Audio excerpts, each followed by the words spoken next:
Hey everyone, Golden Ninja 3000 here again, and this morning LEGO revealed the brand new Daily Bugle, set number 76178.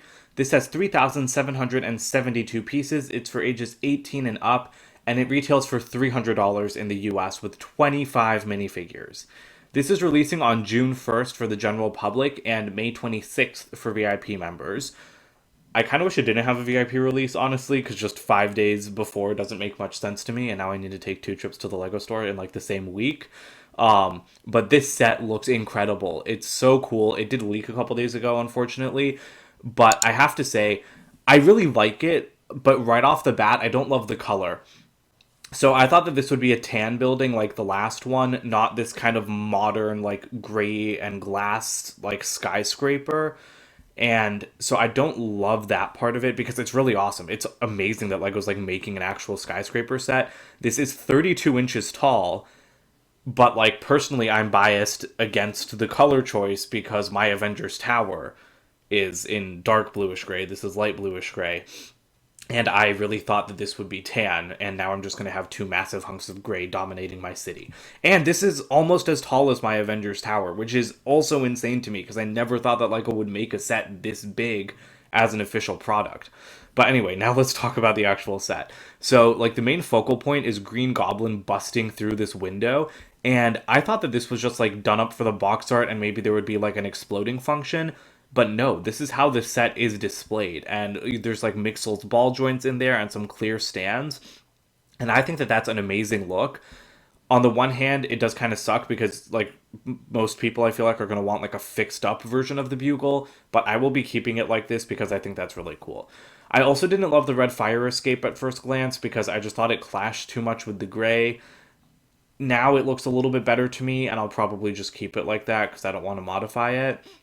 The sign is like a work of art. It's very impressive. I love the way they built the horns and just I love like Lego lettering and this has been done very well.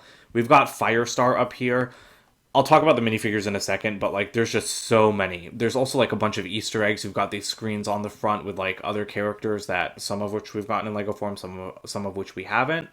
And then we've also got this destroyed section with Sandman in the corner, which I also love. I love how he's like pulling up the pavement into like his sand tornado. But now for the minifigures. We do have our very first Daredevil, our very first Punisher. We've got Black Cat, Firestar. There's just so much to look at here.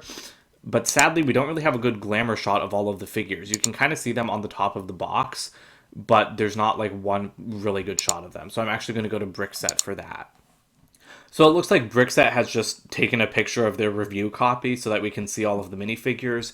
Oh, I think I was forgetting Blade in those like exclusive characters. So we've got 5 new exclusive like superhero characters with Punisher, Daredevil, Blade, Black Cat, and Firestar. But overall, there's 15 exclusive minifigures here because we've also got a ton of civilians. So we've got Peter, Aunt May, and Gwen Stacy. Thrilled that we're finally getting a Gwen Stacy, but I just don't love that figure. I think that that torso is honestly overused at this point, and it's only been out for like a year. And I really would have preferred Lego making her an exclusive torso and leg print for her green coat, but given that that's what she dies in the comics, I'm not surprised that they didn't do that. We've also got a ton of other Spider characters. We've got Miles, we've got Spider Gwen, and we have Spider Ham.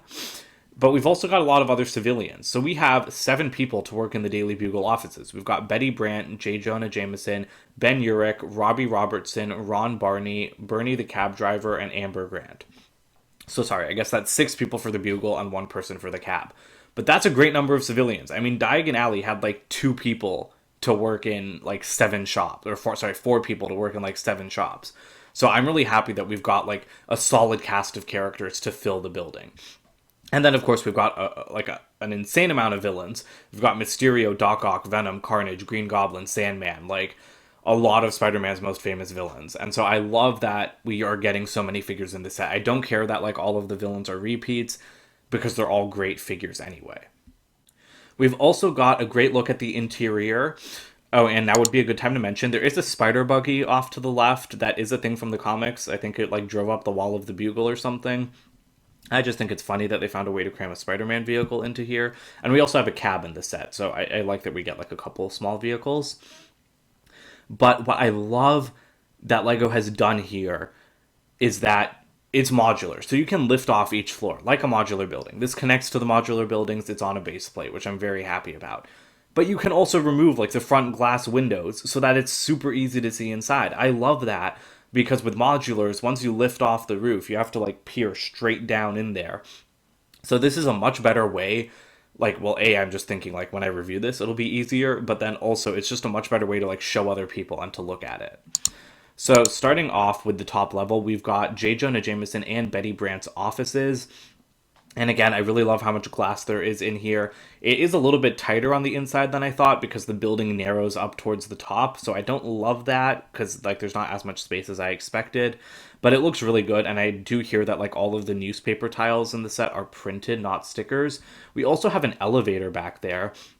I don't think it's a working elevator, but I like that there's the suggestion of it at least. And then on the next level down, we've got Peter's offices and then just like a hallway. And again, there's just a lot of great detail in here. You know, like you have like the little printer there. Peter's office is pretty plain, but it's still nice to see. Then you've got like the writers' offices, and here you can start to see a lot of those like prints and stickers.